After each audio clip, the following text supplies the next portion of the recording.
हनुमान जी का नाम आते ही हमारे सामने जो छवि आती है वो श्री राम जी के सबसे बड़े बलशाली ताकतवर भक्त के रूप में आती है। हनुमान जी का नाम हमारे देश भारत के सबसे बड़े महाकाव्य रामायण में सर्वप्रथम आता है। हनुमान जी को 8 अमर व्यक्तित्वों में एक माना जाता है, क्योंकि जब त्रेतायुग में भगवान श्री राम का अवतरण हुआ तथा अपनी धरती लोक की लीलाओं को समाप्त कर अपने निजधाम बैकुंठ लोक जाने से पहले प्रभु श्री राम ने जामवंत के साथ साथ श्री हनुमान जी को भी यह आशीर्वाद दिया कि हे हनुमान, तुम कलयुग के अंत तक इसी धरती पर वास करोगे तथा राम लीलाओं के साक्ष्य बनकर सदा राम भक्तों की रक्षा व सहायता करते रहने का भार ग्रहण करोगे।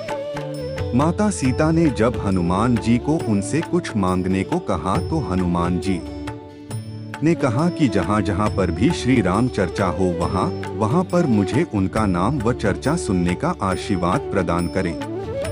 तभी श्री राम जी कहने लगे, हे सीते, यह तुमसे बहुगुना शरीर सहित राम चर्चा में सम्मिलित होने का वरदान मांग रहा है। तब माता सीता ने सहर्ष ही श्री हनुमान जी को यह वरदान प्रदान किया। हनुमान शिव जी के 11वें रुद्रावतार हैं, जो सबसे बलवान और बुद्धिमान माने जाते हैं। माना जाता है कि हनुमान जी का जन्म श्री राम जी की सहायता करने के लिए हुआ था। हनुमान जी की ताकत और उनकी बुद्धि की अनेकों कहानियां प्रचलित हैं। कहते भी हैं कि कलयुग में कोई ईश्वर अगर इस धरती पर है तो वो है केवल श्री राम भक्त हनुमान जी।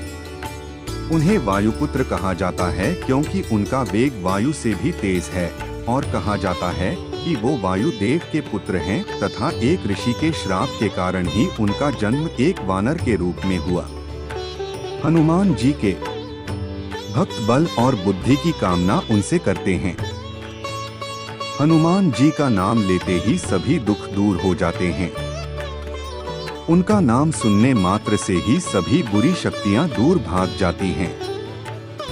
कहते हैं कलयुग में सिर्फ हनुमान जी ही है जो सशरीर विद्यमान हैं, और जब तक श्री राम जी का नाम इस धरती पर रहेगा तब तक श्री राम भक्त हनुमान जी भी रहेंगे।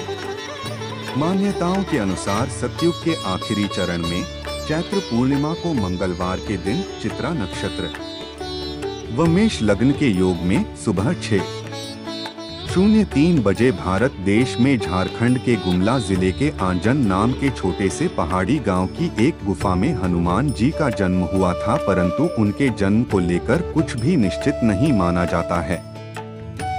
ऐसा कहा जाता है क्योंकि मध्य प्रदेश के आदिवासी इलाके के लोगों का कहना है कि हनुमान जी का जन्म मध्य प्रदेश में हुआ, जबकि कर्नाटक के रहने वालों की ये धारणा है कि हनुमान जी कर्नाटक में पैदा हुए थे। पंपा और किष्किंधा के ध्वंसावशेष अब भी हम्पी में देखे जा सकते हैं। इस प्रकार हनुमान जी के जन्म को लेकर कई तरह की मान्यताएं हैं, परंतु उनकी शक्ति को कोई भी नकार नहीं सकता। कहा जाता है कि जिसने हनुमान जी का नाम लिया उसने अपने जीवन में वो सब पा लिया जो वो चाहता है। हनुमान जी जब छोटे थे तो बहुत नटखट थे। बजरंग नाम उनका उनके पिता केसरी जी ने रखा था। एक बार की बात है कि हनुमान जी को बहुत भूख लग रही थी और उनकी माँ अंजना उनके लिए भोजन ला ही रही थी कि उन्होंने खेल खेल में ही सूर्य भगवान को लाल रंग का फल जैसा समझकर उन्हें ही खाने के लिए अपने आकार को बहुत बड़ा बनाकर अपने मुंह में रख लिया। ऐसा होने से उनकी मां अंजना परेशान हो गई। सूर्य देव को मुंह में रखने से चारों ओर अंधकार छा गया, और इस बात की खबर जब स्वर्ग के राजा देवराज इंद्र को पता चली तो उन्हें बहुत गुस्सा आ गया। गुस्से में ही उन्होंने अपने वज्र से हनुमान जी की ठोड़ी पर प्रहार किया, जिसकी वजह से वो टूट गई और हनुमान जी वहीं मूर्छित होकर गिर गए। जब यह बात पवन देव को पता चली तो उन्होंने धरती के वायु का संचार रोक दिया। समस्त संसार बिना प्राण वायु के विचलित हो उठा।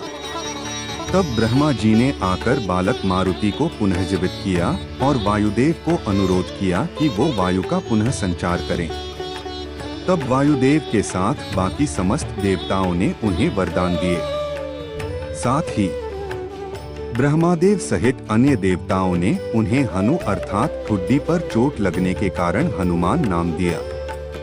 थोड़ी को संस्कृत में हनु कहते हैं और तब से बजरंग का नाम हनुमान पड़ा तथा अति पराक्रमी व बलवान होने के कारण उनका नाम बजरंग के साथ साथ बजरंगबली भी कहा जाने लगा।